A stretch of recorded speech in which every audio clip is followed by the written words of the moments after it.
Assalamu alaikum students, how are you? I hope you all are fine. Today we are going to study English, grammar English, class 2, use of these and those.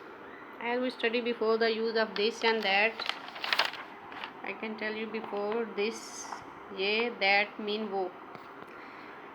एक singular चीज़, एक चीज़ के लिए अगर ये इस्तेमाल किया जाए तो उसके लिए होगा दिस. अगर ज़्यादा चीज़ एक चीज़ के लिए वो इस्तेमाल हो तो उसके लिए यूज़ होता है दैट. ठीक है.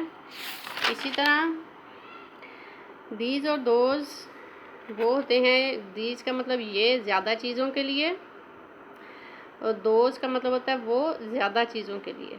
ठीक है. दीज ज़्यादा चीज़ें हों, ये दोस्त का मतलब होता है वो ज़्यादा चीज़ों के लिए. ठीक है. जैसा कि आप ये देख सकते हैं, दीज नज़दीक की चीज़ जमा चीज़ों के लिए. जमा का मतलब होता है ज़्यादा चीज़ों की तरफ इशारा करे. ठीक है. इस्तेमाल होता है. ये गुब्बारे हैं. गुब्बारे मतलब ज़्यादा गुब्बारे हैं, तो ये का लफ्ज़ भी इस्तेमाल हुआ है. ये गुब्बारे हैं मतलब दीज आर बैलून्स. ठीक है. These are balloons. ज़्यादा भी चीज़ें हैं तो उसके साथ दीज. ठीक है. मतलब गुब्बारे ज़्यादा हैं तो इसलिए उसके साथ क्या लगेगा, दीज आर बैलून्स.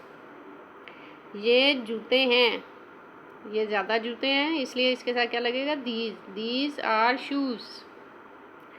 ये लड़के हैं, दीज आर बॉयज़. ये कुर्सियाँ हैं, दीज आर चेयर्स. ये लड़कियाँ हैं, दीज आर गर्ल्स. ये चिड़ियाँ हैं, दीज आर स्पैरोज. ठीक है. इसी तरह दोज किसके साथ लगेगा, दूर की चीज़ों के साथ, वो भी जमा यानी ज़्यादा चीज़ें हों. जमा का मतलब होता है ज़्यादा चीज़ें. ठीक है. दोज दूर की जमा चीज़ों की तरफ इशारा करने के लिए इस्तेमाल किया जाता है. मतलब अगर दूर कोई चीज़ पड़ी है लेकिन वो ज़्यादा चीज़ें मौजूद हैं तो उसके साथ हम क्या लगाएंगे, दोज. और दीज और दोज दोनों के साथ अगर वो प्रेजेंट टेंस में आएंगे तो वो आर इस्तेमाल करेंगे. ठीक है. वो सितारे हैं. अब वो का लफ्ज़ लगा. अगर सिंगुलर होता तो वो के लिए दैट लगता है, लेकिन ये प्लूरल चीज़ें हैं, सितारे हैं, ज़्यादा सितारे हैं तो इसलिए इनके साथ दीज लगेगा. These are stars. वो परिंदे हैं, दोज आर बर्ड्स. ऊपर भी दोज है, नीचे भी दोज, ये सारे दोज वाले वर्ड्स हैं. वो जहाज़ हैं, दोज आर शिप्स. वो दरख्त हैं, दोज आर ट्रीज. वो ईंटें हैं, दोज आर ब्रिक्स.